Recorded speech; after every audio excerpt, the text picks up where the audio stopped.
आदाब, अभिनंदन, आभार। मैं अमिताभ बच्चन आपका स्वागत करते हुए शुरू करता हूं ज्ञान का 10वां अध्याय, कौन बनेगा करोड़पति।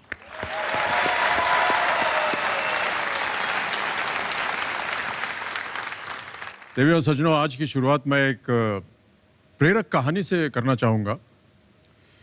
एक महावत के पास हाथी का छोटा सा बच्चा था, जिसे वो एक रस्सी से बांध कर रखता था ताकि वो इधर उधर ना चला जाए।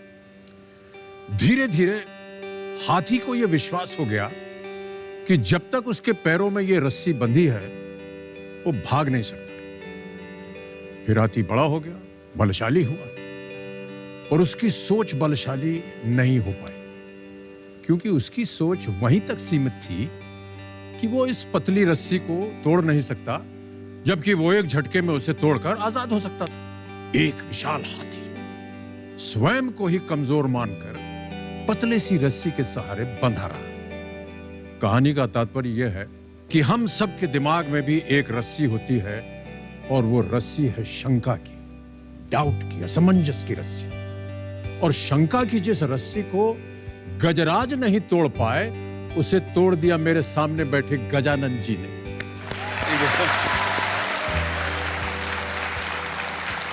गजानन जी ने कई बार असफल होने के बावजूद अपनी हार स्वीकार नहीं की, और 14 सालों तक ये लगातार इस मंच पर आने की कोशिश करते रहे। इसका परिणाम ये रहा कि भले 14 साल बाद ही सही, इन्होंने अपनी कोशिश से असफलता की रस्सी आखिर तोड़ ही डाली। Thank you sir. तभी तो देवियों संजों कहते हैं कि मन के हारे हार है और मन के जीते जीत। तो गजानन रासम जी गोवा पणजी से आए हैं, और ये एक रिटायर्ड सेल्स रिप्रेजेंटेटिव हैं। 14 साल और कई फास्टेस्ट फिंगर फर्स्ट के बाद इस हॉट सीट तक पहुंचने में आखिर कल ये कामयाब हो गए थे, लेकिन हुटर बच गया और इनके साथ हम कल शुरुआत नहीं कर पाए। आज करेंगे इनके साथ। तो गजानन जी, एक बार फिर आपका बहुत बहुत स्वागत। Thank you sir. और तालियों के साथ हम आपका अभिनंदन करते हैं। इससे पहले कि खेल को आगे बढ़ाएं, हम चाहते हैं कि हमारे दर्शक और आप सब जनता जो यहाँ बैठी है, आपके ऊपर एक बनाई हुई वीडियो हम दिखाएं उन्हें। Can we have that video please?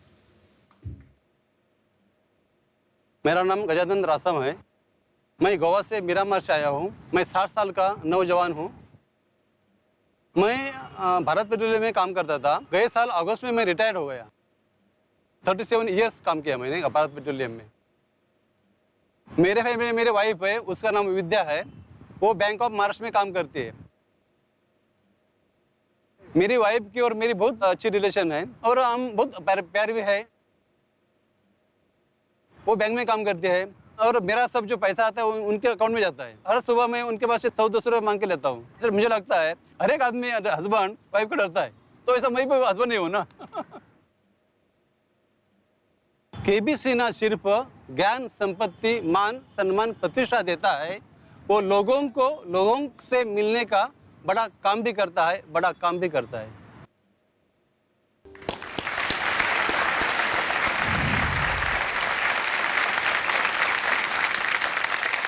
Gajanan ji, बहुत ही अच्छी बातें आपने बोल दी। आपने केबीसी की इतनी तारीफ की कि वो ज्ञान का ही भंडार नहीं, लोगों को जोड़ता भी है। इसके लिए हम आपको धन्यवाद देते हैं। फिर आपने कहा कि आप अपनी पत्नी से भी बहुत जुड़े हुए हैं। जो भी वो कमाती है उनके अकाउंट में जाता है, लेकिन जो आप कमाते हैं वो भी उनके अकाउंट में जाता है। जॉइंट अकाउंट है हमारा। और एक तीसरी बात जो बहुत ही अहम है और प्रभावशाली है कि पत्नी के साथ झगड़ा नहीं करना चाहिए, ऐसा आपने कहा हुआ है। पत्नी को खुश रखना चाहिए, उसके साथ झगड़ा नहीं करना। ये बहुत ही अहम बात है। मैं एकदम सहमत हूँ आपके साथ, और मैं ऐसा मानता हूँ कि जितने पतिदेव यहाँ बैठे हैं और जो दर्शक देख रहे हैं, वो सब सहमत होंगे इससे कि पत्नी को नाराज नहीं करना चाहिए। पत्नी नाराज हो जाए तो सर मामला गड़बड़ हो जाता है। मैं सही बोल रहा हूँ कि नहीं? बोलिए।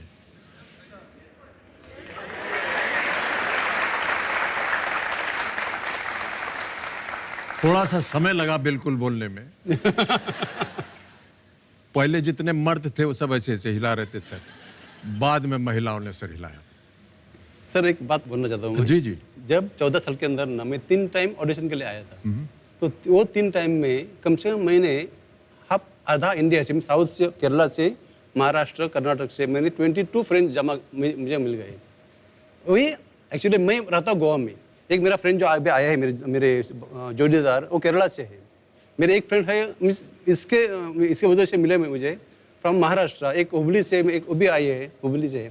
तो मेरा बोलने का मतलब कि हम अभी ये जो गेम है केबीसी, वो ऐसा एक लोगों को एक में को जुड़ा देता है ना, ये बड़ा काम होता है ना। तो आप ये कह रहे हैं कि जितने भी आपके मित्र मिले आपको इस 14 सालों के दौरान, वो सब केबीसी के द्वारा मिले? क्योंकि अभी जो है ऑल इंडिया का, गोवा का तो मेरे है दोस्त, लेकिन जो इंडिया से मिले वो देश के अलग अलग राज्यों से। करेक्ट। तो ये जो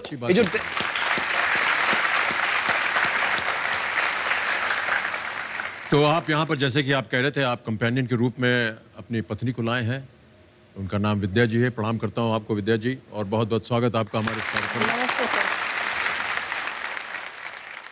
और कौन कौन आया आपके मेरा एक लड़का है, वैभव। प्रणाम करता हूँ। आपका शुभ नाम?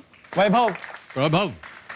मेरा भाई है, मेरा आपके भाई साहब भी हैं। प्रणाम, आपका भी स्वागत। संतोष रासम। और मेरी बहू है मेरी। बहुत बहुत स्वागत आपका भी हमारे कार्यक्रम में। और मेरी फ्रेंड आई है जी सहाना देश पांडे करके, हुबली केबीसी के वजह से, इसी जरिए आए हैं। इस जरिए बहुत से। बहुत धन्यवाद, स्वागत आपका।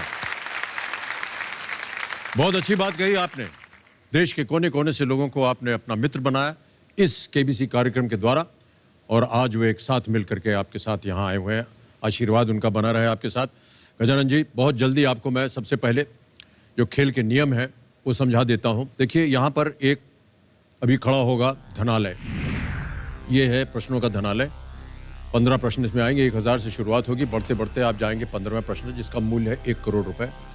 बीच में 2 पड़ाव आएंगे। 5वें प्रश्न पर 10,000 रुपए और 10वें प्रश्न पर 3,20,000 रुपए। और 10वें प्रश्न को पार करते ही खुल जाती है हमारी कोटि की चोटी का प्रश्न, जो है 7 करोड़ रुपए। ये घड़ी बड़ी जी है, यहाँ पर समय समय पर बजती रहेंगी। पहले 5 प्रश्नों तक आपको मिलेंगे 45 सेकंड। उसके अगले 5 प्रश्नों के लिए आपको 60 सेकंड दिए जाएंगे। उसके बाद समय आपकी सुविधा के लिए 4 लाइफलाइन है। ये देखिए, यहाँ पर आ गए हैं 4 लाइफलाइन। पहली लाइफलाइन है ऑडियंस पोल।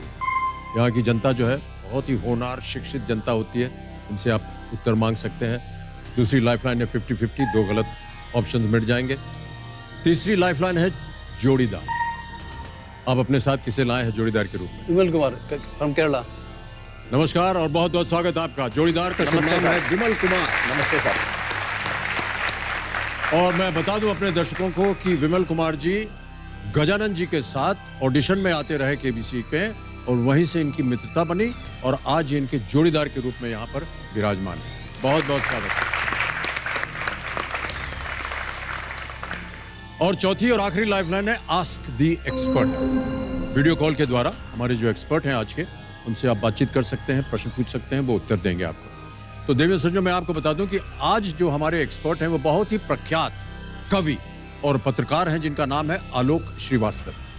वैसे तो उन्होंने कई चर्चित कविताएं और कहानियां लिखी हैं, पर आलोक जी की कविता पुस्तक आमीन काफी लोकप्रिय रही है। आलोक जी, प्रस्तुत होइए हमारे सामने, और स्वागत आपका हमारे इस कार्यक्रम में। नमस्कार करता हूं आपको, और बहुत बहुत स्वागत सर। प्रणाम। नमस्ते सर। मेरे शब्दों को आपकी आवाज़ तो पहले भी मिलती रही है। आज केबीसी के ज़रिए आपके साथ स्क्रीन शेयर करने का सौभाग्य मिल रहा है। और देखिए कैसा मणिकांचन संजोग है गजानन जी। भगवान श्री राम का जो वनवास था वो 14 वर्ष में पूर्ण हुआ था, और आप भी केबीसी के मंच पर 14 वर्ष के इंतज़ार के बाद पहुँचे हैं। तो बहुत बहुत स्वागत है आपका इस मंच पर, और मेरे से जितना भी बन पड़ेगा मैं आपके साथ रहूँगा। मुझे अपनी 2 पंक्तियां आपके लिए याद आ रही हैं कि मंजिलें क्या हैं, रास्ता क्या है। मंजिलें क्या हैं, रास्ता क्या है, हौसला हो तो फासला क्या है। बहुत बहुत धन्यवाद आपका आलोक जी।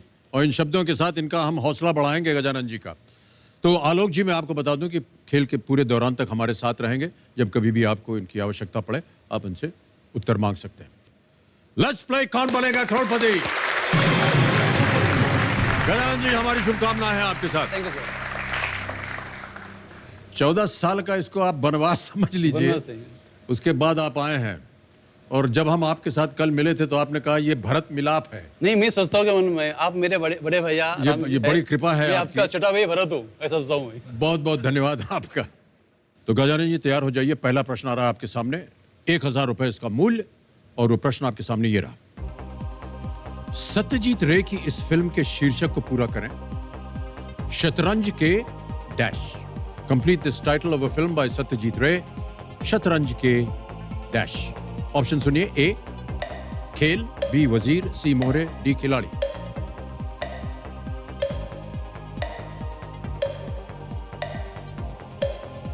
डी खिलाड़ी। डी खिलाड़ी, ताला लगा दें। खिलाड़ी डी पे ताला लगाइए। 1000 जीत गए, बिल्कुल सही उत्तर है आपका। शतरंज के खिलाड़ी। 1977 1977 में ये प्रेमचंद जी की इसी नाम की एक कहानी पर आधारित फिल्म है।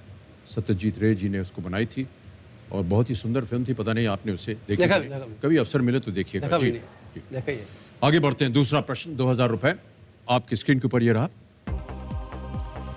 इनमें से क्या वृत्त बनाने का एक ज्यामितीय औजार है? Which of these is a geometrical instrument for drawing circles? Option देखिए, ए डिवाइडर, बी कंपस, सी प्रोट्रैक्टर या D ruler. Geometrical circle. Compass होना चाहिए, कंपास लगता है। कंपास?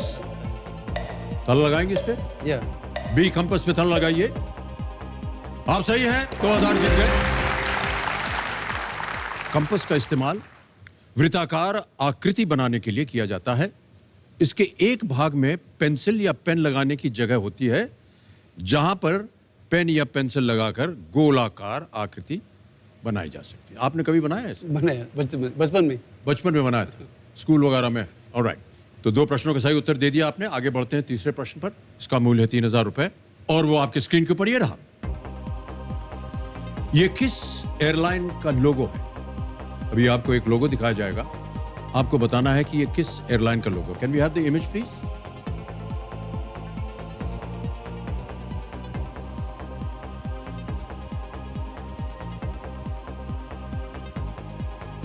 देख लिया गजानन जी ने? देखा देखा। अब आपके सामने ऑप्शन रखता हूं। A Vistara, B Jet Airways, C Air India, D Go air.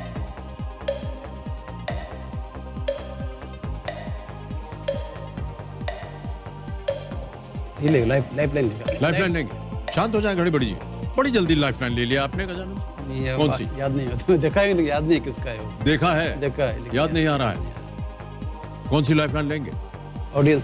Audience poll. Okay, audience बात कर रहे थे आपकी, इतनी जल्दी आ गई बारी आपकी। वोटिंग मीटर हाथ में रखिए। ये आपने छवि देख ली है। प्रश्न ये है कि ये किस एयरलाइन का लोगो है। ऑप्शंस हैं, ए Vistara, B Jet Airways, C Air India या डी गो एयर। और आपका समय शुरू होता है अब।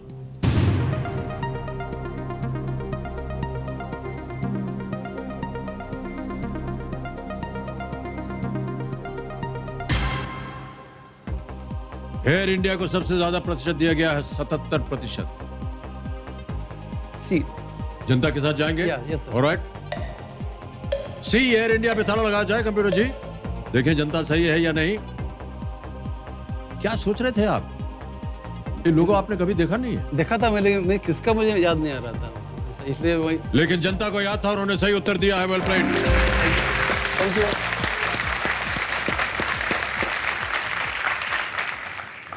कोणार्क चक्र है एयर इंडिया के लोगो में, एक नारंगी रंग का कोणार्क चक्र है, सूर्य की तरह। और जोड़ीदार जी भी यही सोच रहे थे कि एयर इंडिया है। बिल्कुल सही जोड़ीदार आपने चुना है। केबीसी का है ना? उनको सब उत्तर मालूम है। केबीसी का है वो। हाँ जी। ओके, आगे बढ़ते हैं गजानन जी। चौथा प्रश्न, 5000 रुपए स्क्रीन के ऊपर ये रहा। Halogen, fluorescent, neon, sodium vapour, mercury vapour, LED और सीएफएल इनमें से किस आइटम के प्रकार हैं? Halogen, fluorescent, neon, sodium vapour, mercury vapour, LED and CFL are types of which of these items? Option सुनिए, A lamp, B fan, C television, D blender. Lamp light bulb जिसे कहते हैं, बी पंखा, television या blender. Sir A lamp light. A lamp light, ताला लगाने लायक। Lamp पे ताला लगाइए कंप्यूटर जी। जल गई बिजली आपकी, बिल्कुल सही उत्तर है। आपका 5,000 जीत गया। The invention of a completely practical lamp ordinarily is credited to Edison, जिन्होंने आविष्कार किया था बिजली के लैंप का। अब आ रहा है खेल का पहला पड़ाव, 5वां प्रश्न, 10,000 रुपए। गजानन जी इसके साथ जूझिए। और वो प्रश्न आपके सामने ये है कि इनमें से कौन से लेखक शांतता कोर्ट चालुआ है और सखाराम बाइंडर जैसे मराठी नाटकों की रचना के लिए जाने जाते हैं? Which of these writers is known for Marathi plays such as शांतता कोर्ट चालुआ है and Sakharam binder? A. Vijay Tendulkar, B. Vishnu Sakharam Khandekar, C. Shivaji Sawant या D. भालचंद्र नेमाड़े? सर ए विजय तेंदुलकर। विजय तेंदुलकर श्योर है? फाइनल उत्तर आपका? ताला लगा दे। ए विजय तेंदुलकर, ताला लगाइए कंप्यूटर जी। आपका जवाब बिल्कुल सही है।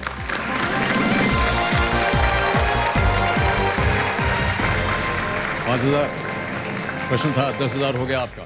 तेंदुलकर जी ने हिंसा, गरीबी, महिलाओं के अधिकारों और भ्रष्टाचार सहित सामाजिक मुद्दों को लेकर 30 से अधिक मराठी नाटक और कई लघु कथाएं व फिल्म की स्क्रिप्ट भी लिखी हैं। बहुत ही प्रख्यात लेखक ये दोनों, जो उनके किताबें थी ये बहुत ही प्रचलित। अब आप रिटायर हो गए हैं Gajanan ji, yes sir. Bore होते होंगे रिटायरमेंट के बाद? नहीं, पहला एक 8 दिन बोर हो गया, लेकिन बाद में मैं क्या क्या मालूम है, मेरा पहला काम क्या होता है, सुबह उठने का, चाय भी बनाने का, बीवी को उठाने का। बाद में वो उठती है, बाद में कुछ खाना बनाने को हेल्प करता हूँ मैं। बाद में वो बैंक में काम करते हैं, बाद में उसको बैंक में पहुँचने का, मार्केट जाने का, कुछ फिश लाने का, ये करता हूँ। और आफ्टर 2 बजे के खाना खाने के बाद मेरा पूरा टाइम मैं केबीसी की तैयारी करता था। अभी गए 1 बरस पहले भी करता था मैं, लेकिन अभी तो इसके लिए मैं पूरा मेरा जो एफर्ट डाला था केबीसी के लिए। मैं तो ऐसा सोचा था मैं इस टाइम में जाना ही है। आपका जो है ना वो क्या जोश? नहीं, हाँ, जो मैंने किया कि कुछ भी करके इस टाइम मुझे केबीसी जाना ही है, कुछ भी करेगा तो मैंने मेरे मेंटली प्रिपेयर किया था। और मुझे लगता था कि कुछ भी हो इस टाइम मैं आएगी केबीसी के अंदर और ऑप्शन पर आएगा। और वैसा भगवान के आ गए मैं। अच्छा, इतना आप तैयारी कर रहे थे, एयर इंडिया का लोगो आप नहीं पहचान सके? नहीं सर, देखा था, लेकिन मुझे इतना मुझे याद नहीं आया। अभी क्या मुझे क्या मैं सोचता हूँ आप हवाई जहाज से तो ट्रैवल किया होगा आपने? हाँ किया कि बहुत टाइम किया। कभी एयरपोर्ट वगैरह पे नहीं देखा आपने जहाज खड़ा है? देखा था, लेकिन सर वो मुझे भी था मालूम, लेकिन मैं सोचे क्यों रिस्क लेने का यार, नहीं होगा तो रॉन्ग हो गया तो फिर नहीं होना चाहिए ना। कहाँ रहते हैं आप?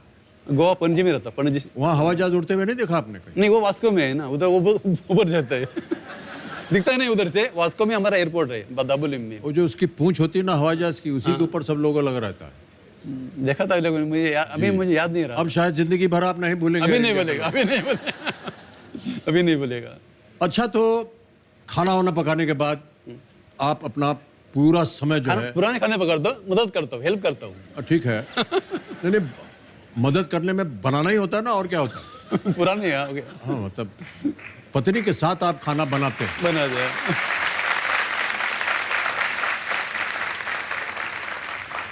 और ये जब प्रतिक्रिया पूरी हो जाती है तो आप बैठ करके केबीसी का परिश्रम करते हैं, सीखते हैं?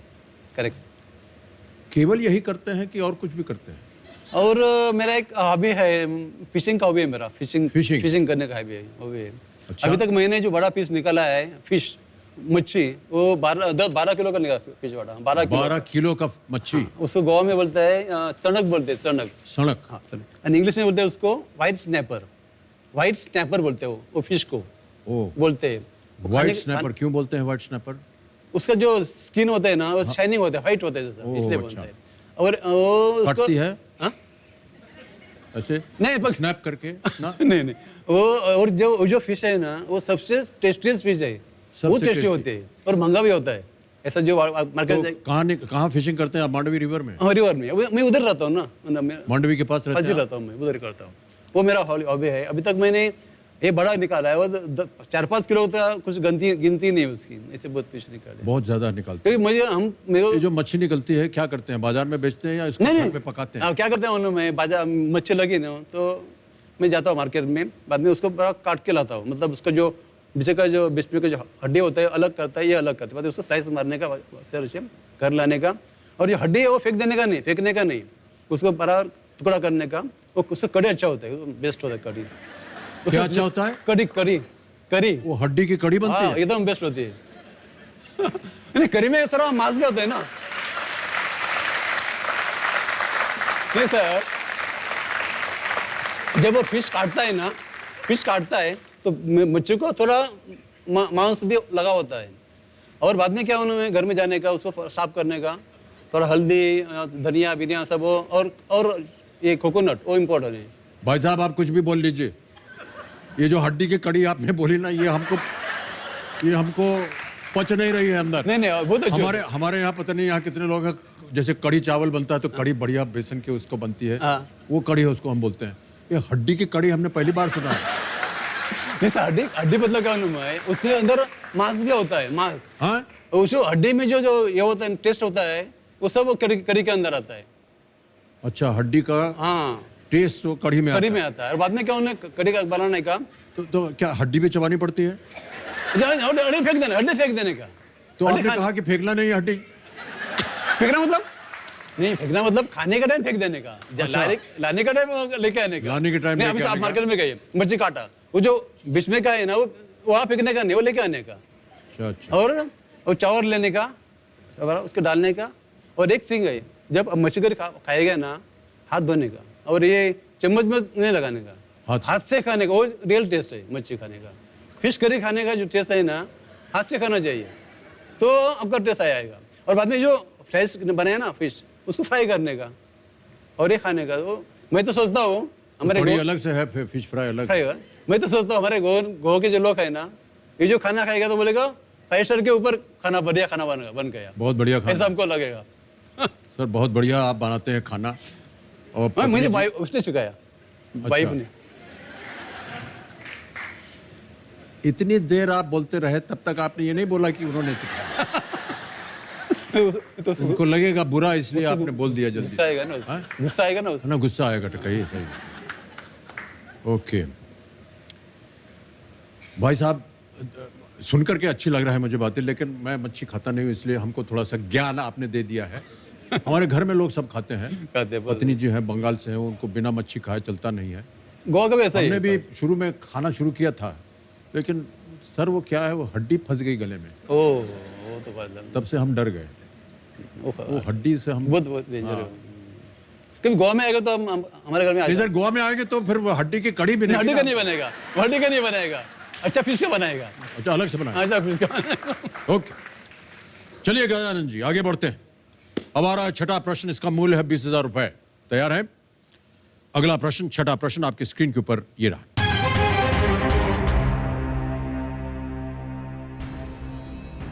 अर्जुन पुरस्कार से सम्मानित मंजीत चिल्लर और अनूप कुमार किस खेल में भारत का प्रतिनिधित्व करते हैं?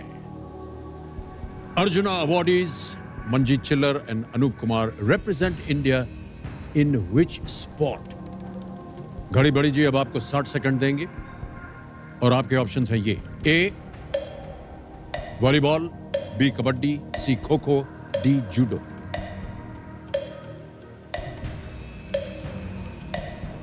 अर्जुन पुरस्कार से सम्मानित मंजीत चिल्लर और अनूप कुमार किस खेल में भारत का प्रतिनिधित्व करते हैं? आप क्या कह रहे हैं? कबड्डी श्योर है? फाइनल उत्तर आपका बी कबड्डी में ताला लगाया जाए। क्या लगता है जनता को, सही है गलत? ओहो इतनी जोर से बोल दिया, बिल्कुल सही उत्तर आपका।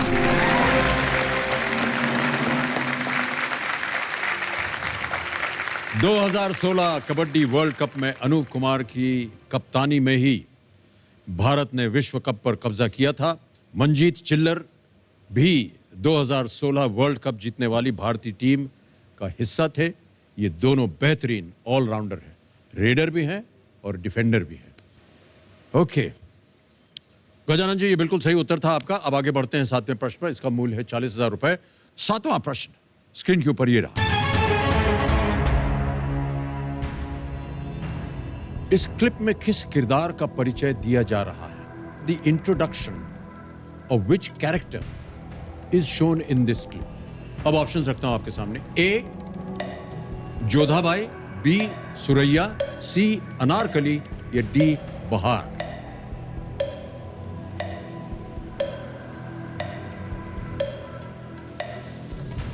सर सी अनारकली। सी अनारकली श्योर है? फाइनल उत्तर आपका? ताला लगाने लायक?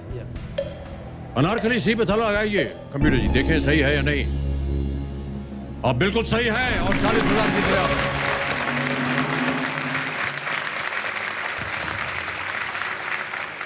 नादिरा या अनारकली का किरदार मधुबाला ने निभाया था फिल्म मुगल आजम में, जिसकी आपने छवि अभी देखी।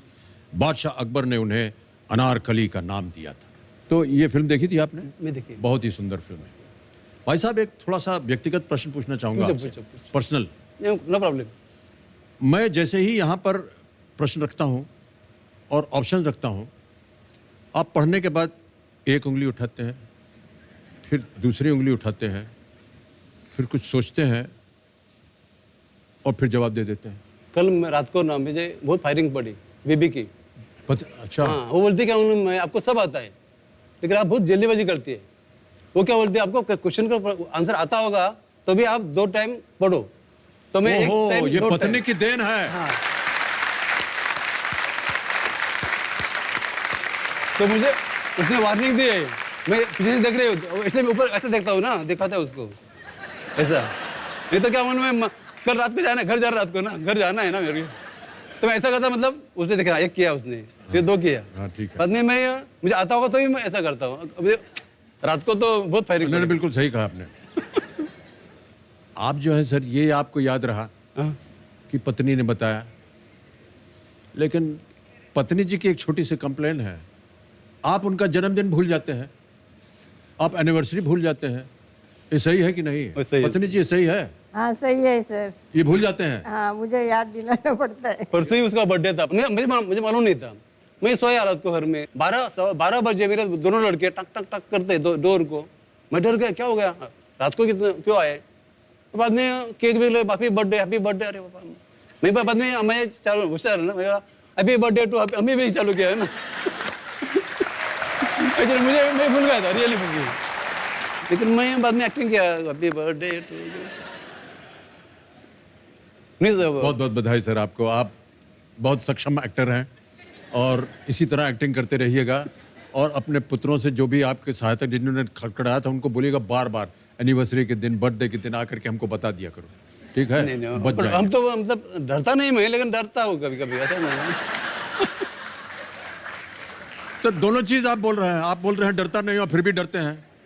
सर एक दिन आपको बात बोलना चाहता हूँ। हाँ। कुछ साल पहले, मतलब 15-20 साल पहले, तब हमारे भारत में, इंडिया में डीडी था खाली और कुछ चैनल नहीं थे। तो वो चैनल के ऊपर एक दिन हमारे मिलिट्री का सबसे बड़े ऑफिसर का इंटरव्यू था। तो मुझे पहले से ही मिलिट्री का बहुत मतलब आकर्षण था। तो मैं सुबह उठ के टीवी लगा के बैठा और बहुत अच्छा इंटरव्यू हो गया। सब पूछते पूछते पूछते बाद में वो उनको पूछा एक क्वेश्चन कि आप किसको डरते हैं, वो मिलिट्री मैन को। तो बोला मैं किसको भी डरता नहीं, मैं खाली डरता हूँ मेरी बीवी को। देखो सर, इतने बड़े बीवी को डरते, इतने बड़े मिलिट्री मैन, और मैं तो सीधा एक गरीब बेचारा, सीधा साधा कॉमन मैन। नहीं, इसका कोई तुलना की कोई जरूरत नहीं है। वो भी पति है, आप भी पति हैं। लेकिन सर मैं आपको एक पत्नी से डर रहा है वो, इसमें सर मैं उनके लिए आपको भी और आपके लिए भी एक समान है। सर मैं आपको बात पूछना चाहता हूँ। हाँ जी। आपको एक क्वेश्चन पूछेगा। हाँ। आपका 2 ही ऑप्शन है, 4 नहीं है। अच्छा, तो देखो सर, हाँ या ना आपको देना पड़ेगा। ठीक है। आप जय भाभी को डरते हैं क्या? नहीं। हाँ, डरते हैं।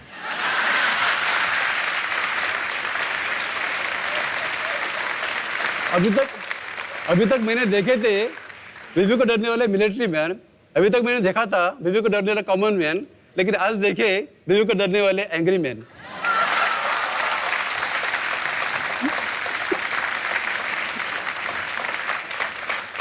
गजान जी, एक और बहुत खूबी है आपके अंदर, हमको पता चली है। आप जादू भी करते हैं, मैजिशियन भी हैं आप। नहीं मैं ऐसा मैं प्रोफेशनल नहीं हूँ। कोई मेरे फ्रेंड के घर में, मेरे घर में कुछ छोटा मोटा मैं दिखाता हूँ, ऐसा बड़ा कुछ जादू नहीं है मेरे पास। एक बड़ा जो स्टेज पर नहीं करता हूँ मैं, वो नहीं करते हैं। मेरे घर में कि मेरे फ्रेंड के घर में ऐसा छोटा मोटा करता हूँ। क्या करते हैं घर में छोटा मोटा, कुछ हमको भी दिखाइए। अभी यही देखा तो मैं लाया आपके लिए, आपको दिखाने के लिए मैं लाया कुछ जादू लाया।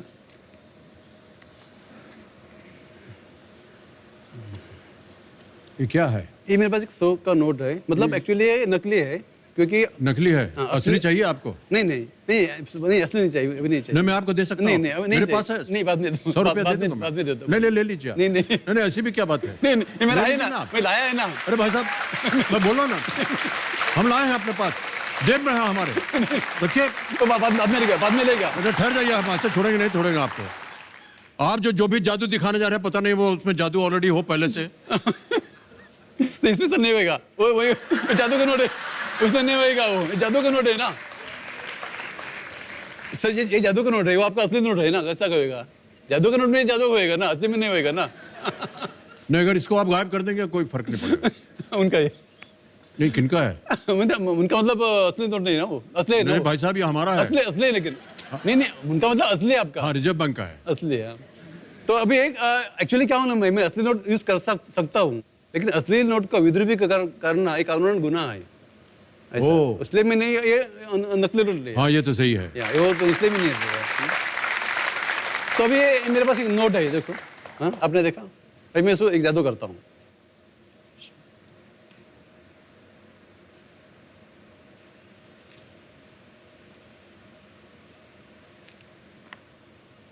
हे!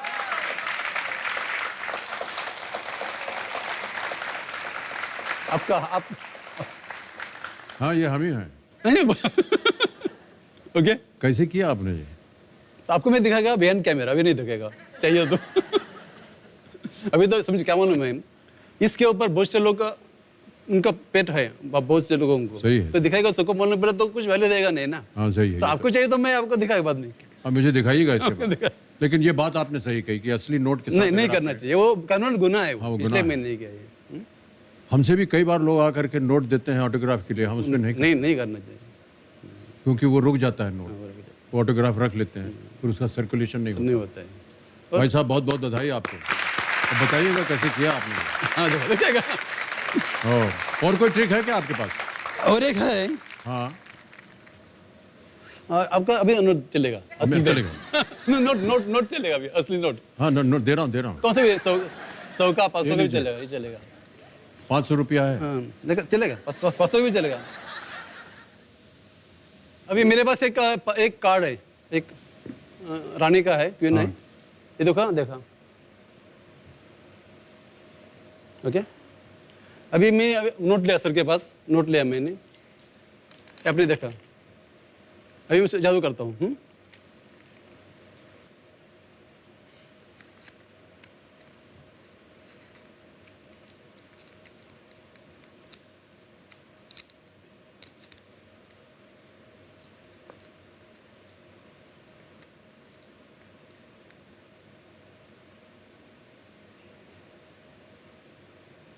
फट गया क्या? फट गया तो आपका नोट? हाँ जी, आपका नोट फट गया, आपका नोट मेरा नोट फट गया। फट गया, देखो ना, कार्ड पूरा जा रहा है उसके अंदर से। भाई साहब, ये तो बहुत बड़ा गुनाह है। नहीं, वो जादू से फट गया है, बाद में जादू से फट गया है। बाद में असली हो जाएगा।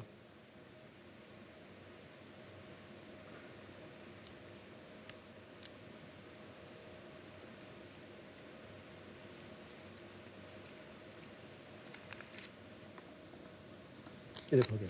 पर है सीधा। सर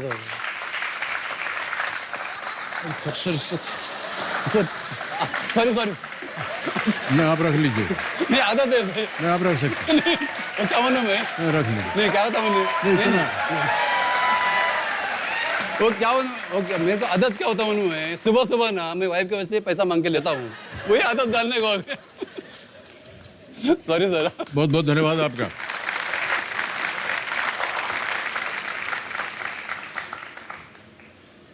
कैसे हुआ ये फट गया था नोट ऐसे जिधर? आपको दिखाएगा बाद में दिखाएगा, बाद में दिखाएगा आपको। आपको दिखाएगा बाद में, आपको आउट ऑफ बिहाइंड कैमरा। समझ गया। ओके, गजानन जी आगे बढ़ते हैं खेल में। Yes sir. भूल जाइए सब कुछ, जादूगरी भूल जाइए। अब अगले प्रश्न की बातें करते हैं। 8वां प्रश्न है, इसका मूल्य है 80,000 रुपए। 8वां प्रश्न 80,000 रुपए आपकी स्क्रीन के ऊपर ये रहा।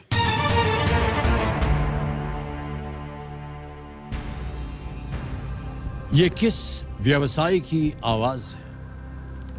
Which businessman's voice is this? अभी आपको एक वॉइस सुनाएंगे हम, आपको बताना है ये किस बिजनेसमैन की आवाज है। आवाज सुना जाए कंप्यूटर जी। उन्होंने ये शुरू किया कि भाई वो आए थे बम्बई में 100 रुपए के साथ, और उनका ये लक्ष्य था कि मैं टैलेंट और बिजनेसेस ऑफ द फ्यूचर में इन्वेस्ट करूंगा, और जो उनकी फिलॉसफी है वो एवरग्रीन है, और वो हमेशा मेरे लिए अपने हीरो रहे। अब आपके सामने मैं ऑप्शंस रखता हूं। ए दिलीप शांघवी, बी कुमार मंगलम बिरला, सी अजीम प्रेमजी या डी मुकेश अंबानी।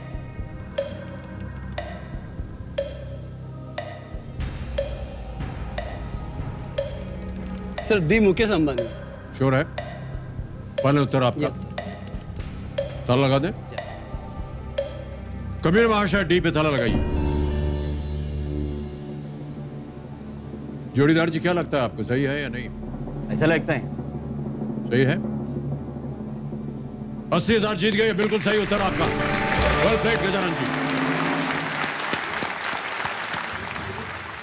वो मुकेश अंबानी अपनी पिताजी के बारे में बात कर रहे हैं, पिताजी के बारे में। जी जी जी, मुकेश अंबानी जी रिलायंस इंडस्ट्रीज लिमिटेड के चेयरमैन और मैनेजिंग डायरेक्टर है। इस क्लिप में वो अपने पिताश्री धीरूभाई अंबानी के बारे में बात कर रहे हैं, और 88% जनता ने सही कहा, 12% जनता गलत थी। जो 12 गलत थी वो किसकी आवाज मान रहे थे? ये कोई नहीं बोलेगा। 8 प्रश्नों का सही उत्तर हो गया है गजानन जी। अब आ रहा है 9वां प्रश्न, इसका मूल्य है 1,60,000 रुपए। अगला प्रश्न आपके स्क्रीन के ऊपर ये रहा।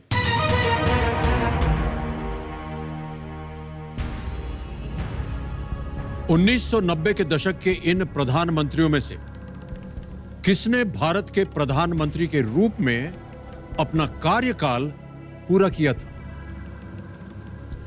Which of these prime ministers of the 1990s completed his term as the Prime Minister of India?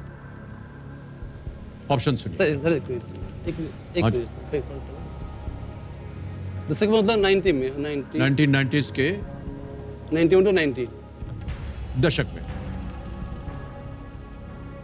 और आपके ऑप्शन है ये। A H D. Devegowda, B I K. Gujral, C P V. Narasimha Rao, D Chandrashekhar.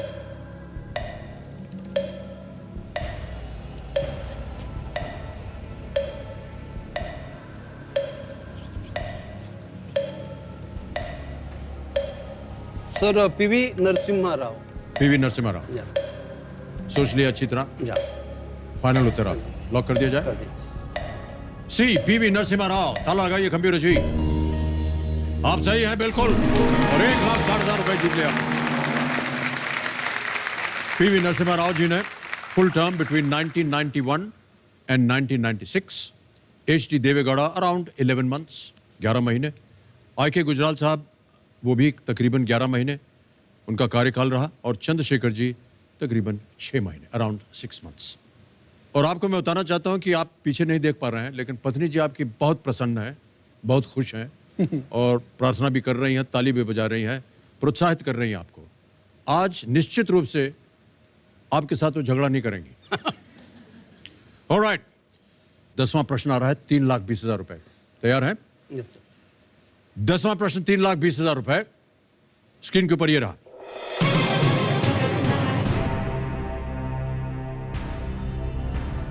Mahabharat में इंद्र द्वारा दिए गए शक्ति अस्त्र से कर्ण ने किसका वध किया था?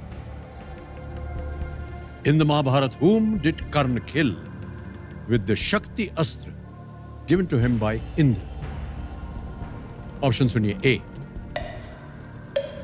सात्यकी, बी घटोत्कच, सी जयद्रथ या डी अभिमन्यु।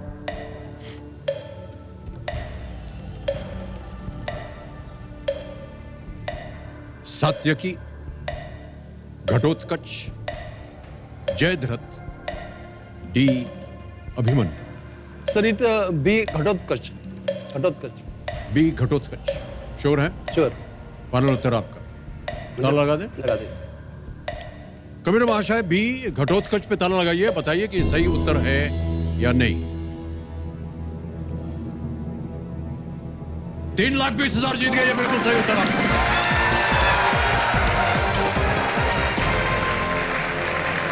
और एक चेक आ रहा है इनके नाम, तालियां बजते रहे इनके लिए।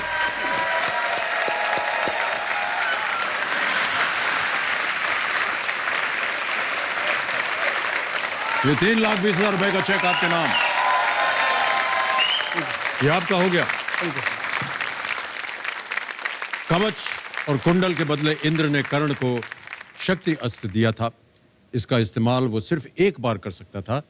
कर्ण इससे अर्जुन को मारना चाहता था, मगर उसे घटोत्कच को मारना पड़ा। बिल्कुल सही उत्तर दिया आपने। तो 3,20,000 रुपए आपने जीत लिए हैं। और यहां पर जैसा कि हमने आपको पहले भी बताया है कि कोटि की चोटी का प्रश्न 7 करोड़, उसका द्वार खुल जाएगा। और ये हमारा जैकपॉट प्रश्न है। अब घड़ी बड़ी जी शांत हो जाएंगे, समय ही समय आपके पास। कम से कम आज आप यहां से 3,20,000 अवश्य ले जाएंगे। 3 लाइफलाइन बची हुई हैं आपके पास, उनका सही इस्तेमाल कीजिएगा। कई बार लोग लालच में आकर के गलत उत्तर दे देते हैं। वहां पर अपनी पत्नी की सिखाई हुई बात को याद रखिएगा। 1 बार 2 बार उसको पढ़ा, सोचा, फिर उत्तर दिया।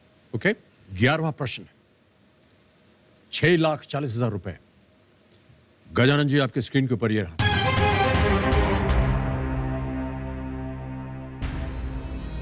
किस राइफल का चर्बी युक्त कारतूस 1857 के सिपाही विद्रोह की तत्कालिक वजहों में से एक था?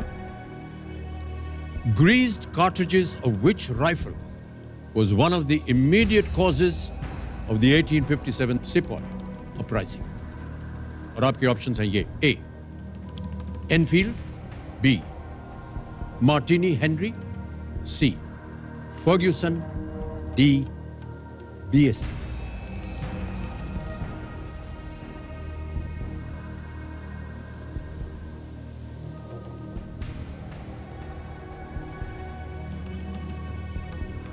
मैंने सब, I think A Enfield. Sure है? पढ़ा है? पढ़ा है मैंने। उसके ऊपर क्या उन्होंने, मैं ऐसा अफवाह था कि उसको गाय का सिर लगाया और सुअर का सिर भी लगाया है। तो मुसलमान और हिंदू दोनों ने विरोध किया उसको, और वो दांत से तोड़ना पड़ता था जी। दांत के बाद में डालना पड़ता था। इसलिए सब लोगों ने, मुझे जो हिंदू मुस्लिम लोगों ने उसको यूज करने के विरोध किया।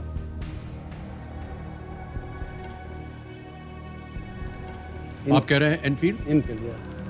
क्या किया जाए? लॉक किया जाए। लॉक कर दें? कबीर महाशय, ए एनफील्ड, ताला लगाइए।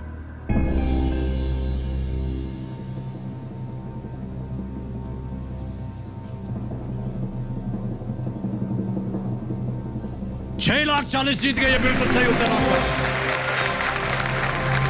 वेल प्लेड गजानन जी। विद्रोह का प्रारंभ एक बंदूक की वजह से हुआ। नई एनफील्ड बंदूक भरने के लिए कारतूस को दांतों से काटकर खोलना पड़ता था। सिपाहियों के बीच अफवाह फैल चुकी थी कि कारतूस में लगी हुई चर्बी सुअर और गाय के मांस की बनाई जाती है। ये धार्मिक भावनाओं के विरुद्ध था। ये कारण भारत में ब्रिटिश शासन के खिलाफ एक बड़े विद्रोह के लिए पर्याप्त था। बहुत खूब, आप बिल्कुल सही थे गजानन जी। बहुत सुंदर तरीके से आप खेल रहे हैं। बहुत ही सोच समझ कर खेलिएगा। यहाँ पर आकर के कई कंटेस्टेंट जो है वो गलती कर जाते हैं, रिस्क ले लेते हैं। बहुत ही इत्मीनान से आप सोच समझ कर खेलते आए अब तक। इसी तरह आगे भी बढ़िएगा। तैयार हैं Gajanan ji? Yes sir. Okay. 12वां प्रश्न 12,50,000 रुपयों के लिए आपके स्क्रीन के ऊपर ये रहा। संयुक्त राष्ट्र महासभा की पहली महिला अध्यक्ष किस भारतीय राज्य की राज्यपाल भी रह चुकी है? The first woman president of the United Nations General Assembly has also served as the governor of which Indian state? Option सुनिए। ए बिहार, बी महाराष्ट्र, सी असम, डी मध्य प्रदेश।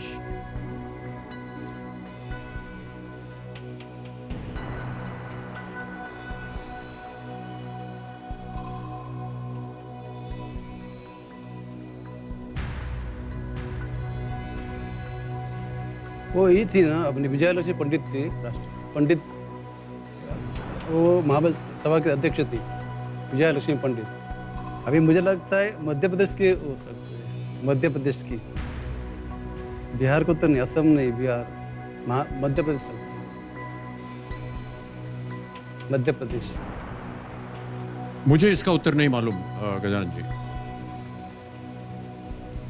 एकदम श्योर होना चाहिए आपको।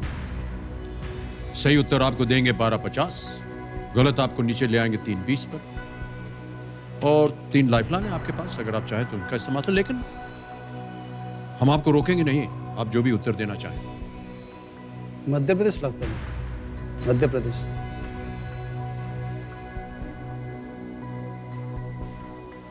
क्या किया जाए? सोचता फिर सोचता। अब की बार उंगली नहीं उठाई आपने। आता ही नहीं।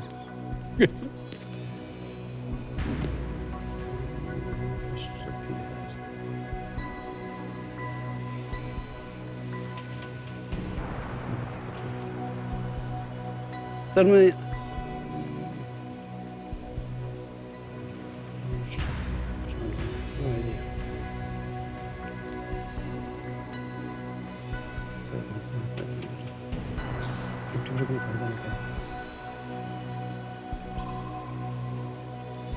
सर मैं लाइफलाइन लूँगा। लाइफलाइन लेंगे, ऑलराइट।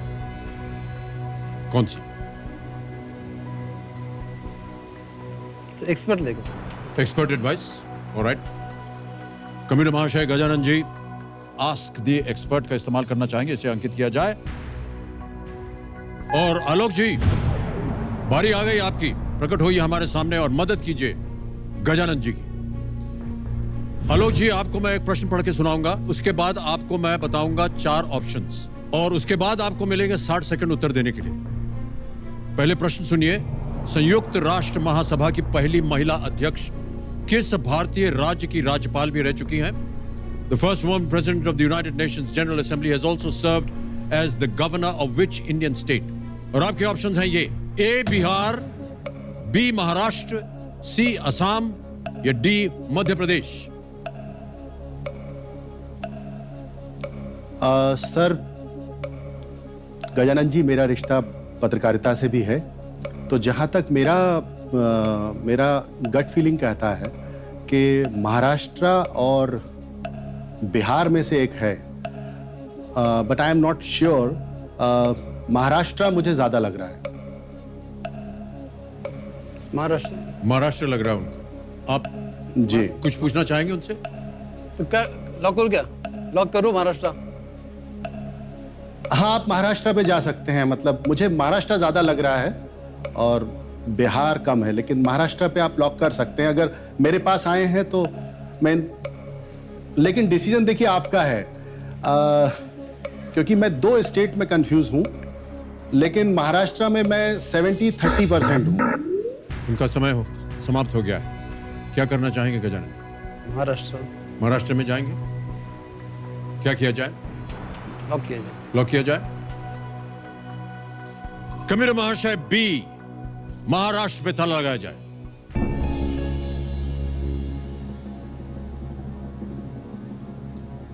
आलोक जी कह रहे थे कि 2 में उनको संदेह है, बिहार और महाराष्ट्र में। आप कह रहे थे मध्य प्रदेश। यदि आप मध्य प्रदेश कहते गजानन जी तो आप गलत होते, और अगर आप बिहार कहते तो तब भी आप गलत होते। यह सही उत्तर है। आलोक जी को धन्यवाद दीजिए। Thank you sir, thank you very much. बहुत बहुत धन्यवाद दे दीजिए आप आलोक जी को। डर गया था बहुत। नहीं, थोड़ा सा तो सर मैं भी डरा था, लेकिन मैं बिहार देखकर थोड़ा सा कंफ्यूज हो गया था। अच्छा अच्छा। महाराष्ट्र को लेके मैं श्योर था, लेकिन बिहार में भी ये संदेह मेरा जा रहा था, लेकिन 70-30% के रेशियो पर था। तो चलिए, मेरा 70% आपके काम आया। Thank you sir. बहुत बहुत धन्यवाद आपको। Thank you sir. बहुत बहुत धन्यवाद। तालियों के साथ आलोक जी का अभिनंदन और धन्यवाद। पंडित नेहरू की बहन विजय लक्ष्मी पंडित, आपने बिल्कुल सही कहा था गजानन जी। 1953 में संयुक्त राष्ट्र संघ के जनरल असेंबली की पहली महिला अध्यक्ष चुनी गई थी। 1962 से 1964 तक ये महाराष्ट्र की राज्यपाल भी रही विजय लक्ष्मी पंडित, पंडित जवाहरलाल नेहरू की बहन। गजानन जी, 13वां प्रश्न 25 लाख रुपयों के लिए आपकी स्क्रीन के ऊपर ये रहा। –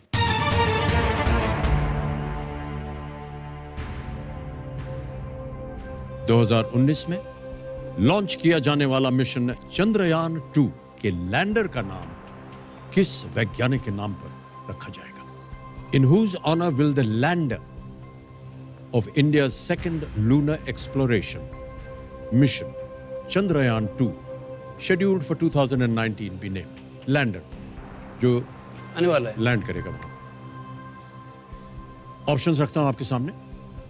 ए APJ अब्दुल कलाम, बी विक्रम साराभाई, सी सतीश धवन, डी होमी जे भाभा।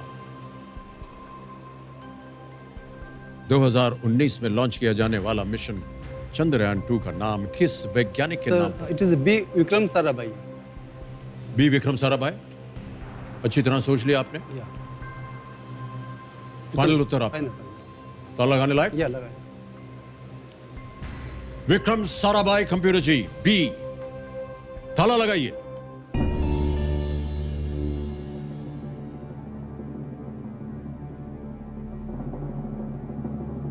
कैसे अनुमान लगाया आपने? अभी हाल ही में पढ़ा था इसके बारे में, पेपर में आया था, न्यूज आया था। पेपर में न्यूज आई आया थी? था, पढ़ा था, मुझे याद है। 25 लाख जीत गए आप। One plate. बहुत बहुत बधाई आपको गजानन जी। वो जो लैंडर होगा चंद्रयान पे will be named Vikram as a tribute to the pioneer of India space programme and former ISRO chairman, ISRO chairman 1963 to 71 Vikram Sarabhai. बिल्कुल सही उत्तर। 25 लाख रुपए आपके जेब में आ गए हैं। सॉरी, आपकी पत्नी के बैंक अकाउंट में आ गए। और मैं समझ सकता हूं कि इसका काफी मायने होगा। या पैसा क्या कीजिएगा इनका? अभी क्या मालूम सर, मेरा एक भाई था, छोटा भाई था, उसका 42 ईयर्स में देहांत हो गया कैंसर की वजह से, कैंसर की वजह से। सॉरी। तो अभी उसकी 2 छोटी बच्चियां हैं। अभी तक उनका मैं कुछ देखभाल कर रहे हैं आप? रख रही थी। अभी तो रिटायर हो गए वो। इसमें कुछ पैसा उनके लिए भी मैं यूज करूँगा, ऐसा सोचता हूँ। बहुत खूब, बहुत अच्छे नेक विचार हैं। छोटी बच्चियों को अगर छोटे आपने अभी उनको देखिए, शिक्षित किया जाए, उनको बड़ा किया जाए। अभी आपने देखिए ना वीडियो के अंदर देखिए वो 2 बच्चे दिखाई दे जी, जी, जी। वीडियो के अंदर सर। वही है उनमें वही से। है। ओके। सर एक मैं बात करना चाहता हूँ आपसे। कल मेरे वाइफ ने एक मुझे डायलॉग सुना, आपका डायलॉग अच्छा। थोड़ा तोड़ मोड़ कैसे सुनाया। मालूम आप अमर अकबर अंथोनी में एक आप मतलब अंथोनी दारू पी के एक पार्टी में जाता है और उधर उसका एक जाड़े आदमी से फाइटिंग होता है। वो बहुत उसको पीटते हैं, आपको मतलब अंथोनी को पीटते हाँ जी, हैं। हाँ जी। बाद में अंथोनी घर में आते हैं और वो एक आईने के अंदर एक डायलॉग बोलते हैं, हाँ जी। खुश खुश हो गई पिटाई, इसके वास्ते मैं तेरे को बोलता था दारू मत पी दारू बहुत खराब चीज है। तू अगर दारू पीना नहीं होता तो जाड़े तेरे को मारने को सकता? नहीं तो बोल, मारने को सकता? अरे अंतोनी भाई, तुम अकेला ही 10-10 आदमी को मारने को सकता है, पन तो अपन का सुनता है किधर सुनता है अपन का? ये जो डायलॉग है ना, उसने थोड़ा तोड़ मोड़ के मुझे सुनाया कल। उन्होंने सुनाया आपको ये डायलॉग? परसों। अच्छा। ये जरा बोल के दिखाओ ना दादा को।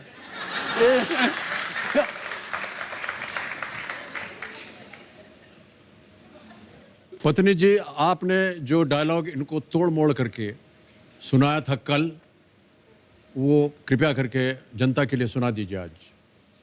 अरे गजानन भाई, थोड़ा सोच समझ के जवाब देगा कोई हड़बड़ी गड़बड़ी नहीं करेगा तो ये 7 करोड़ तुम्ही जितने को सकता है, पण तू आपण का सुनतायच किधर किधर सुनताय?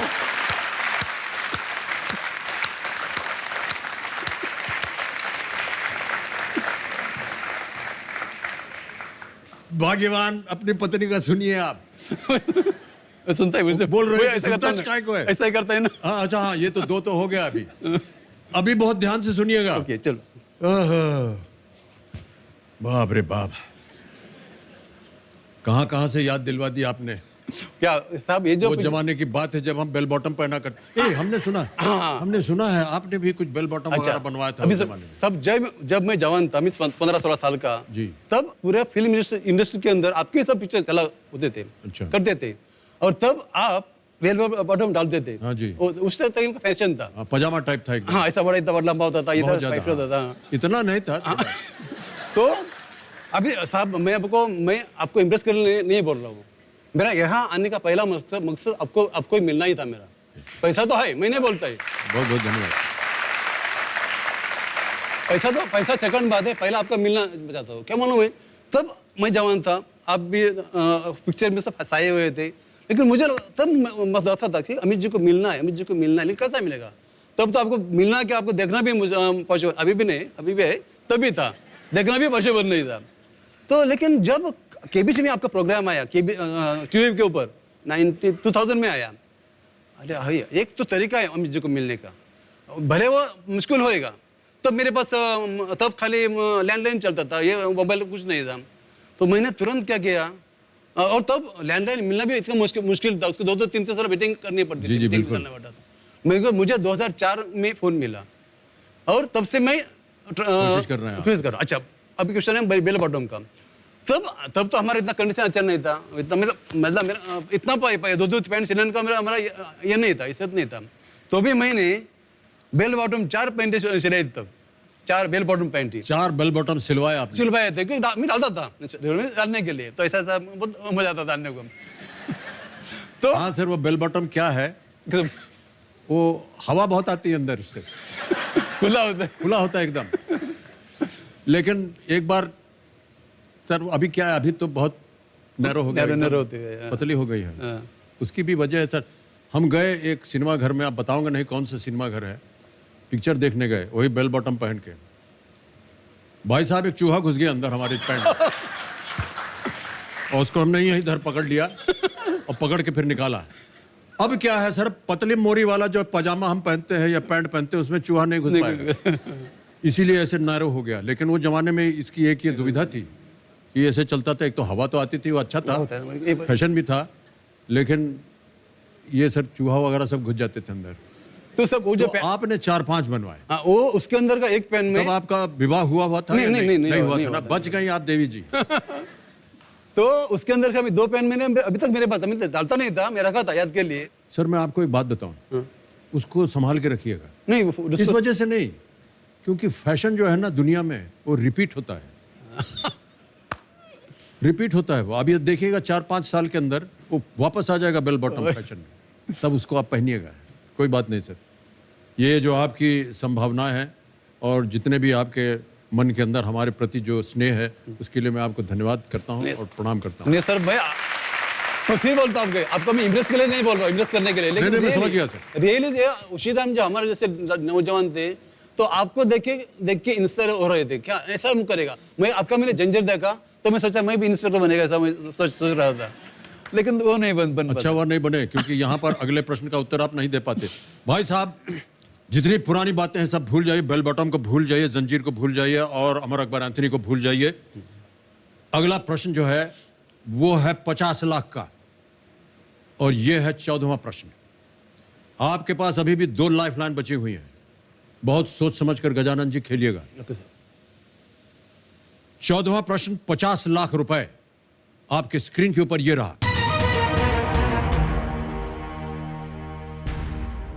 इनमें से किस विश्वविद्यालय की स्थापना महात्मा गांधी ने सन 1920 में की थी? Which of these universities was founded by Mahatma Gandhi in the year 1920? Option देखिए। A. Kashi Vidyapith, B Bharati Vidyapith, C Banasthali Vidyapith, D Gujarat Vidyapith. इनमें से किस विश्वविद्यालय की स्थापना महात्मा गांधी ने सन 1920 में की थी?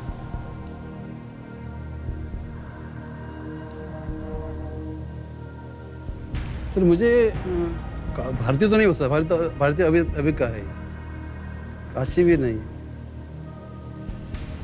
डी लगता है, डी के ऊपर मेरा ध्यान जा रहा है, डी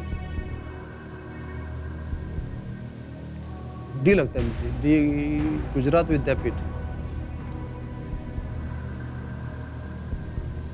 गुजरात विद्यापीठ फाइनल उत्तर आपका? ऐसा लगता है मुझे। सर आपको निश्चित रूप से बताना पड़ेगा मुझे। सही उत्तर आपको देंगे 50 लाख, गलत आपको नीचे ले आएंगे 320 पर। 2 लाइफलाइन है आपके पास, अगर आप चाहें तो उनका इस्तेमाल कर सकते हैं, अगर आप चाहें क्विट कर सकते हैं, और अगर आप चाहें तो कोई भी लाइफलाइन ना इस्तेमाल करके प्रश्न का उत्तर दे सकते हैं।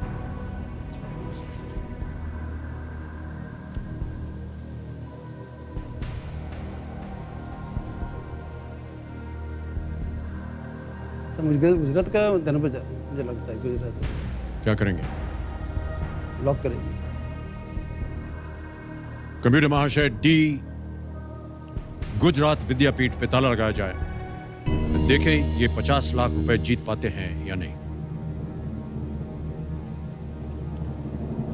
गजानन जी, मैंने आपसे कहा था कि आपके पास अभी भी 2 लाइफलाइन बची हुई हैं, और इससे पहले भी मैंने आपसे कहा था कि देखिए यहां पर आकर के बहुत से लोग ये समझते हैं कि सही उत्तर है और लाइफलाइन जो है बेकार चली जाती है।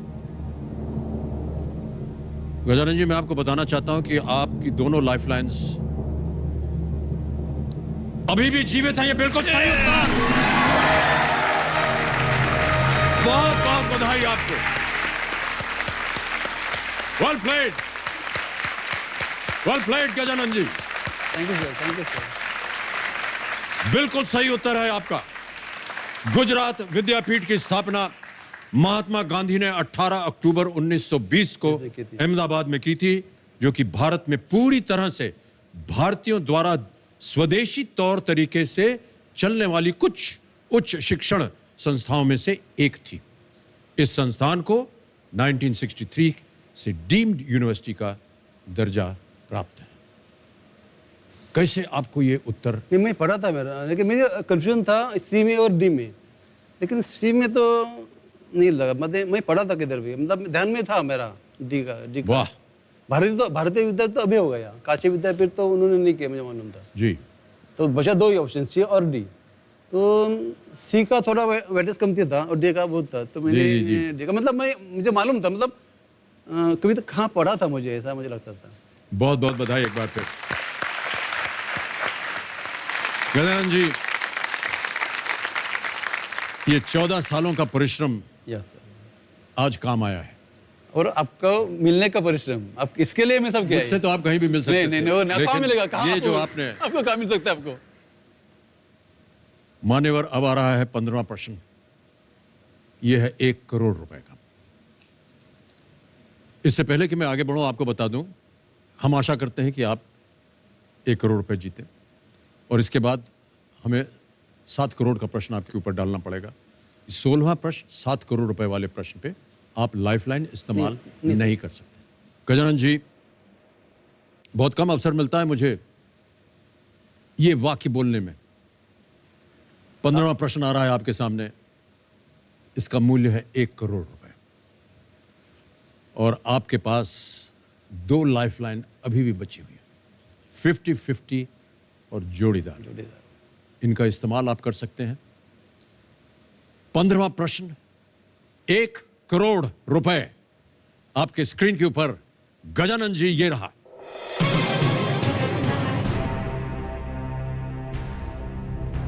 दादा साहब फाल्के द्वारा निर्देशित एकमात्र बोलती यानी टॉकी फिल्म कौन सी है? Which is the only talkie film directed by Dada Sahab Phalke. Options: A. Mohini Bhasmasur, B Ganga वतरन, सी लंका दहन, डी सेतु बंधन।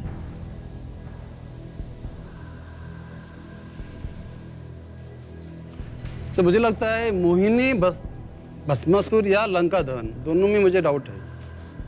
सेतु बंधन तो नहीं, गंगावतरण नहीं हो सकता है। सर 50-50। लाइफलाइन लेंगे 50-50। ओके, कबीर महाशय, गजानन जी अपनी 50-50 लाइफलाइन लेंगे। इससे पहले अंकित कीजिए और उसके बाद जो 2 गलत ऑप्शंस हैं इन्हें मिटा दीजिए।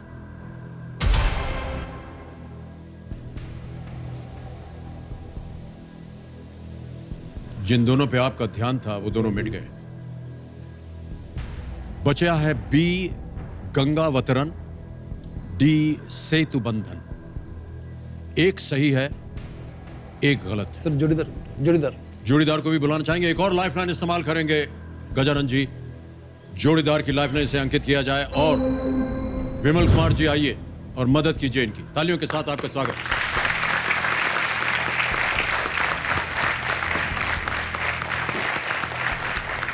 नमस्ते सर। नमस्कार। Thank you. कुछ मालूम है? मालूम है कुछ? यार ये तो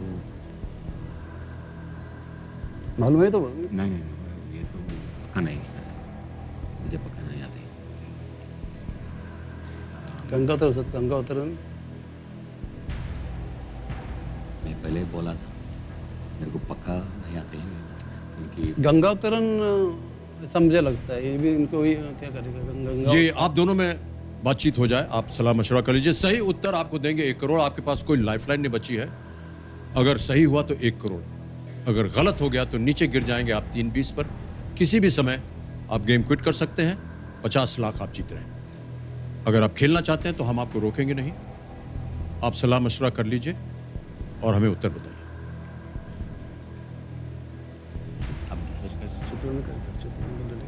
नहीं रिस्क नहीं लेने का। सेतु बंधन ऐसा लगता है मुझे। गंगावतरण तो नहीं हो सकता। क्या करेगा यार।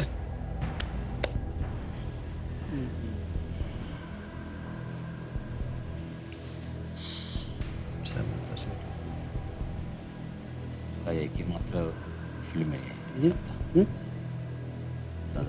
एक ही है लिखा है, एक ही लिखा है, ओनली लिखा है ना। ये दो है इधर ना। कुछ नहीं बना। कुछ बना अभी आपको आइडिया नहीं। कोई आइडिया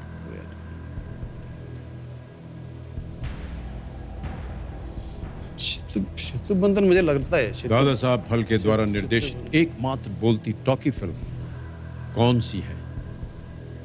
4 ऑप्शंस थे, 50-50 इस्तेमाल किया आपने, 2 चले गए, 2 बाकी बचे। सही उत्तर आपको देंगे 1 करोड़, गलत आपको नीचे गिरा देंगे 3-20 पर। कोई लाइफलाइन नहीं बची है। सेतु अगर आप बंधन चाहें तो क्विट कर सकते हैं। सेतु बंधन ये फाइनल उत्तर है आपका? फाइनल तो अभी क्या करो अभी। जाएगा तो एक जगह नहीं तो नीचे 3-20 आएगा, ऊपर नहीं तो नीचे। सेतु बंधन तो लगता है मुझे। अभी क्या करूँ। गंगावतरण नहीं हो सकता है। एकदम श्योर होना है। पहले आप गंगावतरण बोल रहे थे, फिर आपने कुछ और बोला था, फिर अभी सेतु बंधन बोल रहे हैं। मुझे वो लग रहा था। नहीं वो तो नहीं तो क्या है, तो सवाल ही नहीं उसका। अभी सेतु बंधन करिए। अगर आप तो श्योर नहीं है तो निश्चित रूप से आपको पता होना चाहिए इसका उत्तर। 1 करोड़ रुपए का सवाल है। यस। अगर आप गैम्बल करना चाहते हैं तो मैं आपको रोकूंगा नहीं। क्या मैं नहीं करना चाहता हूँ।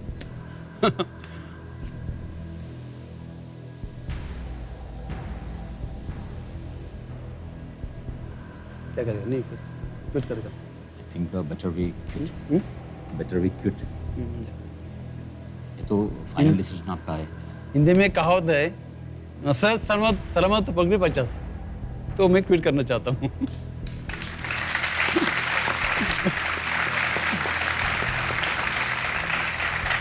ये आपका फाइनल अंतिम निर्णय आप क्विट करेंगे। आपको अनुमति देते हैं हम। 50 लाख रुपए आप जीत रहे हैं। गजानन जी, बहुत सुंदर तरीके से आप खेल रहे हैं। तालियों के साथ इनका अभिनंदन। Well played.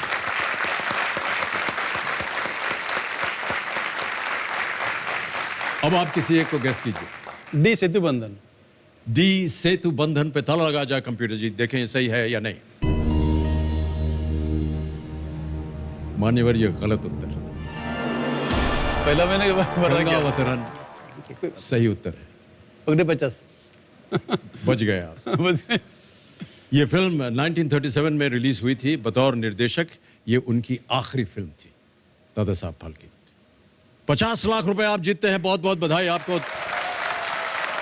ये डिजिटली हम 50 लाख रुपए आपके अकाउंट में डाल देंगे। ट्रांसफर बटन दबाया, 50 लाख। ठीक है। नहीं साहब, 2-3 बढ़ेगा चलेगा, कमती मत करो। नहीं 2-3 बढ़ेगा। ठीक है, ठीक है, ठीक है, ठीक है, ठीक है सर। कंफर्म किया। भाई साहब, 50 लाख रुपए आपके अकाउंट में गए। बहुत ही तेज तरीका है ये, सुरक्षित और आसान तरीका। 50 लाख रुपए गजानन जी ने जीते हैं। तालियों के साथ इनका अभिनंदन करते हैं। और एक फोटो अपॉर्चुनिटी आ गई है। भाई साहब आइए, आप ही खींचेंगे हमारा एक तस्वीर इनके साथ। ये देखिए, उस पर उंगली रखते हैं तो ये फोन चालू हो जाता है। यस।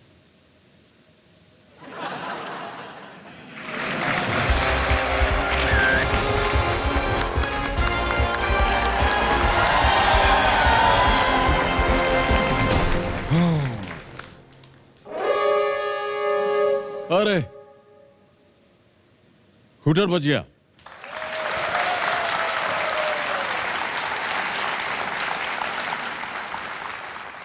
जाने से पहले हम धन्यवाद देना चाहेंगे आलोक जी को। आलोक जी, एक बार फिर प्रस्तुत होइए हमारे सामने। आलोक जी, बहुत बहुत धन्यवाद आपका। और धन्यवाद सर। मैं कुछ 2 पंक्तियां आपके लिए कहना चाहता हूं। जी जी। आपने आधुनिक समाज में माता पिता के महत्व को जिस तरह से रेखांकित किया है, तो चलते चलते मैं अपनी 2 पंक्तियां आपकी आवाज़ में आवाज़ मिलाकर कहना चाहता हूं कि धड़कते सांस लेते रुकते चलते मैंने देखा है, कोई तो है जिसे अपने में पलते मैंने देखा है। वाह। तुम्हारे खून से मेरी रगों में ख्वाब रोशन हैं। बच्चन जी का स्मरण और ये 2 पंक्तियां। तुम्हारे खून से मेरी रगों में ख्वाब रोशन हैं, तुम्हारी आदतों में खुद को ढलते मैंने देखा है। वाह। और खूब। मुझे मालूम है उनकी दुआएं साथ चलती हैं। मुझे मालूम है उनकी दुआएं साथ चलती हैं। सफर की मुश्किलों को हाथ मलते मैंने देखा है। बहुत बहुत धन्यवाद। बहुत बहुत धन्यवाद आलोक जी। इन पंक्तियों को मैं याद रखूंगा। देवियों सज्जनों, एक सूचना देना चाहूंगा आपको कि मैं अपने दर्शकों से आग्रह करूंगा कि केबीसी को लेकर यदि कोई भी आपसे पैसों की मांग करता है तो सावधान रहिए। इस खेल का किसी भी रूप में हिस्सा होने के लिए, चाहे वो स्टूडियो ऑडियंस हो, घर बैठे दर्शक हो, केबीसी प्ले अलॉन्ग खिलाड़ी हो, या फिर यहां हॉट सीट पर आने के लिए कभी भी पैसे नहीं मांगे जाते। ऐसे कॉल्स, एसएमएस, व्हाट्सएप, ईमेल या सोशल मीडिया पर संपर्क किए जाने वाले बेईमानों पर बिल्कुल भरोसा मत कीजिएगा। तो देवियों सज्जनों, आज का समय यहीं समाप्त होता है। आज गजानन रासम जी के साथ खेलकर एक बहुत बड़ी सीख मिली हमको। अगर आपने लक्ष्य तय कर लिया है तो सिर्फ उसका इंतजार करते रहना ही पर्याप्त नहीं है, उसकी तैयारी भी उतनी ही जरूरी होती है। गजानन जी ने आज 14 सवालों में न सिर्फ अपने 14 साल के इंतजार को एक खूबसूरत अंजाम दिया, बल्कि 14 सालों में जो तैयारी की उसका फल भी उन्हें मिल गया। जीवन में अवसर सबको मिलता है, लेकिन उसका फल उसे ही मिलता है जो उस अवसर के लिए तैयार रहता है। इसी के साथ आपसे हम आज्ञा चाहते हैं। कल फिर आपसे मुलाकात होगी। तब तक के लिए शुभ रात्रि, शुभ रात्रि, शुभ रात्रि। धन्यवाद।